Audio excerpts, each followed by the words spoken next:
Hey, if you ever finished a raid thinking I looted half the map and still made nothing, this video is for you. Most beginners not only lose money because they die, they lose money because they open the wrong doors, or no doors at all. Meanwhile, your key case probably looks like this, and you're wondering, what the hell should I do with these keys? If you are new to Tarkov, you might not even realize this yet, but a huge part of each map is literally locked away from you. Not because you don't know the route, just because you don't have the right key. And that's why keys matter. Keys are not extra loot. They are permission. Permission to access rooms that are balanced around not everyone getting in. The right key doesn't make the raid easier. It makes your raid outcomes less random. Because you stop gambling on open shelves and start choosing doors with weighted value behind them. So first, the basic mental model. A lot of rooms in Tarkov are always open, and yes, for some reason there are keys for always open rooms. Thank you, Nikita. The loot there is designed to be average, because everyone can touch it. Locked rooms are where Tarkov hides progression, consistency, and sometimes the real jackpot. That doesn't mean every locked room is good. It means locked rooms are where you can deliberately stack your odds in your favor. Keys fall into three categories that actually matter. Quest keys, value keys, and utility keys. Quest keys are the boring ones, but they still run your life. They often cost you money instead of making you some, but they remove hard blocks. You can be in endgame gear and still be stuck because you can't open that one door. Value keys are what most people think keys are. Safes, PCs, rare spawns, high tier containers. Not every use pays, but over many raids the average return is higher than open loot, because the room exists to reward access. Utility keys are the underrated ones. They don't scream profit, but they save time, open alternate paths, or unlock safer exits. And in Tarkov, saving time is profit. One more important thing before we go map by map. Currently, loot is nerfed across the board, meaning right now some keys are dead weight. Tarkov changes over time. Rooms get buffed, nerfed, or become irrelevant because there's an alternate entry, or the loot simply isn't worth the slot anymore. The simple filter is this: if a key does not unlock progression, does not save time, and does not beat the open loot long term, it's not a key you should carry. Collect keys, sure, but only bring the ones for the map you're actually running. You're not a janitor, and your key case isn't the key ring for the whole city. Now let's go through the maps in a way that's useful for beginners. Not every key, not even every good key. Just the ones that matter to me and why I carry them. This will be your baseline, which you should adapt to your needs. Okay, let's do factory first. Factory is basically open. There's one key that matters. And it actually matters beyond factory. The factory emergency exit key, or short factory key. It gives you extra extraction options, but more importantly, it's a utility key that shows up on customs too, letting you use a special exit and a shortcut. This is one of those keys where the value isn't loot behind a door. The value is that it changes how you leave, and in Tarkov, leaving is the whole game. Additionally, there's the Dragnet quest, which requires a special keycard. But it's extremely late game, not something you should worry about as a beginner. That's it for factory. Customs is where most players learn Tarkov, and it's also where keys first start to feel like a real advantage. The center of gravity is customs dorms. The big headline is marked room 314. It's volatile, but the upside is real. It's one of those keys that can turn one good door into an entire raid's profit instantly. Then you have the consistent workhorses, being dorms safe rooms. Safes are boring, which is exactly why they are good. They are consistent, they are quick, and they can quietly fill your container with valuables over time. If you are learning money runs, safes are how you learn consistency. Keys to carry are 204 and 214 3-story dorms, and then 110, 114 and 105 for 2-story dorms. One of the easiest money runs in the game, especially if you use the car extract. Outside dorms, Customs has a few keys that matter because they stack value on routes you already run. Tarkon Director's Office key at Big Red is a classic example. You get a safe and it's a huge quest key. It's the type of room that pays for itself over 40 runs. Old Gas Backroom is another one. A safe, extra containers, and it's positioned in a way that naturally fits many routes. That said, it's not for me, I never carry this one. Customs also has a lot of pure quest keys, like the machinery key for the bronze pocket watch, the unknown key 220 and 303 for the skier tasks. Additionally, a couple of other cabin quest keys. Those keys are not money keys. They are get this done and move on keys. Bring them only when you need them. Shoreline is where keys become a system. The resort is basically a locked loot engine. If you run Shoreline without keys, you're choosing the hardest part of the map with the least payoff. If you run it with keys, the loot can be insane. Instead of listing 20 keys, I want to talk about it in a way that beginners actually understand. There are a few rooms that are famous because they have multiple high value spawns, and they are positioned in a way that you can hit them fast. West 301 is the poster child. I almost always clear this room no matter what. Tape Key or East 110 is another famous one, because it's tied to both value and quest progression and you can easily combine it with 107. But let's talk combo rooms. What are combo rooms? These are rooms where one key effectively gives you access to 2 rooms because the rooms are connected through balconies. That's the real trick on Shoreline. You're not buying single rooms, you're buying clusters. West 222, 221 and 218 are a cluster.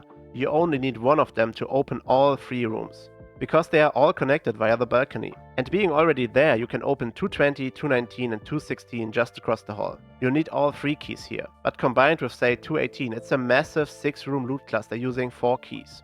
West 203 and 205 is another cluster, good for LED access. Same goes for East 222 and 226. Then you have the PC room at East 308 or 306. It's very good as well. When you think Shoreline keys, think loot clusters. You're building a set that lets you clear high value clusters quickly, so you prioritize the rooms with the best spawn density and the best flow. Everything else is second tier and becomes worth it only once you're already comfortable with moving through Resort, and without getting stuck in fights you didn't choose. Outside Resort, Shoreline has other keys, yes, but I basically never carry them unless I need them for a quest. If I go Shoreline, these are my keys and I will always run Resort for the loot density. Woods is the opposite of Shoreline. A lot of value on Woods is open, stashes, camps, loot spawns, the boss. Keys are not the identity of the map, but there are a few that still matter. ZB014 is the classic utility key. It's not a jackpot room, it's a bunker with some loot and sometimes an extraction option. Then there's Sturman's stash key. This is the boss key concept. Kill the boss, take the key, open the stash, and treat it like a treasure chest. That's a different kind of value.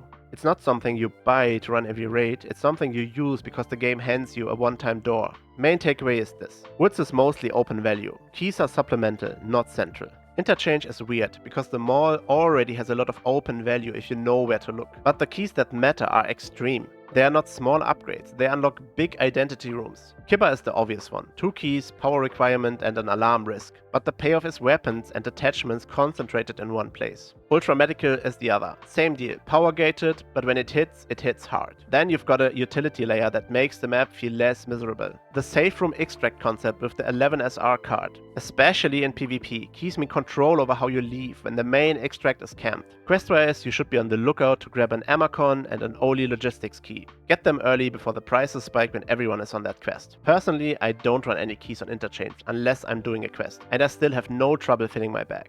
Reserve is the map where keys become a trap, because there are so many of them. Beginners see RB keys and assume they need a library. You don't. Reserve has a few keys that are worth building around, because they pack multiple containers into one small stop. That's the Reserve key philosophy. Dense loot, quick access, fast disengage. Reserve has 3 marked room keys, which are the same story as every marked room. It's a gamble, it's not consistency. So the beginner-friendly takeaway is this: on Reserve you pick a small set that supports your route. You don't carry 20 keys and then wander. That's how you die with a full docs case and an empty backpack. As a beginner, I would start with the cages in the underground. You can easily fill an entire bag there. And then add the dome keys later down the line, for a nice cluster. Once you have the ability to use the Red Rebel extract, just grab the loot whenever you are near the exit for some bonus value. If you are a Reserve main, you should definitely look into marked keys. They become especially worth when you use them down to 1 out of 10 and then trade all 3 of them for a 314 marked room key. That's 37 chances at high tier loot. Labs isn't keys, it's keycards. And the only honest way to explain labs to beginners is that keycards don't create profit by themselves. They create the opportunity for insane loot, but the map is built to punish mistakes harder than anywhere else. You need an entry card just to get in, and then colored keycards to unlock the famous rooms.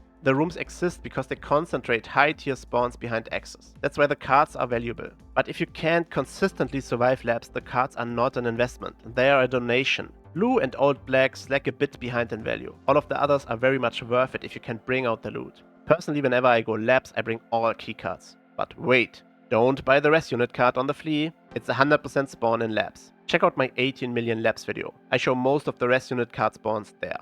Lighthouse has different key stories depending on where you go. I'm very particular about my Lighthouse loot runs because I don't enjoy the map at all. So my preferred route might differ a lot from what others do. For me, I start at the chair near the heli crash. I will go through the chalets, check the safes and then go down to the Marin car. Then back to the village for the hillside house. Afterwards, I go out through passage to Shoreline. If I come from the other side, I will leave the map via the Red Rebel extract behind chalet. The keys beginners should actually care about on Lighthouse are the ones that give simple, repeatable payoff, without forcing you into an impossible fight. If a key requires you to clear one of the hardest zones on the map every time, it's not a beginner meta. Same goes for the shared bedroom marked key on Lightkeeper Island.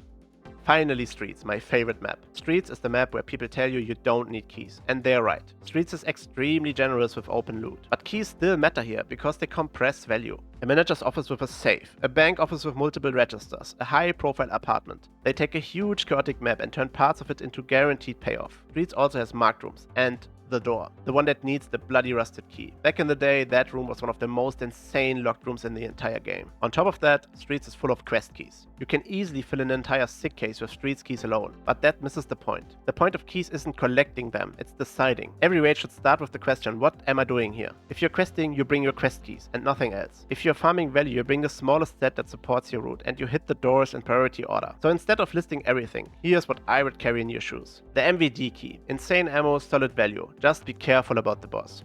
Negotiation room key. Combined with the relax room key you can find inside, that building alone is most of my Streets runs. Jackanaya 15 is a quest key, but it can spawn high tier loot, so it pays off naturally while you're there. If you're already in that area, add the Tarbank key for the cash registers. Then Concordia Apartment 64 plus Apartment 64 office room key for some quick value. In about 90% of my runs, I can fill my bag completely like this. Start negotiation room, loot the entire building, always watch out for the relax room key. Then move towards the mall. Check the LEDX in the playground, check for the Bitcoin in Beluga, and then the rusted bloody key spawn inside the mall. After that, MVD, unless I don't feel like fighting boss, and then relax room for the high value stuff. If I have one, I'll do a quick check at abandoned factory marked room, and then get out at damaged house. If you spawn on the other side, the route works backwards as well. In that case, you have to have a relax key on you from the start. It has 2 uses, so I usually have one of them at all times. That's Streets for me, not every key, just the ones that turn chaos into a plan. Again, this is meant to give beginners a baseline. There's no optimal way of playing. You need to figure out what works for you. Keys are one of the biggest levers in Tarkov, because they changed the game from hope to intent. You stop praying an open loot spot pays. You start choosing doors that are designed to pay over time. If you're new, start with progression keys so you don't get hard stuck. Then add 1 or 2 value doors on the map you actually run. And once you're comfortable, add more and more keys to your run. That's when keys stop being random junk in your stash and start becoming raid control. I hope you liked this guide. Thank you for watching. Like and subscribe for more Tarkov PvE content. Bye bye.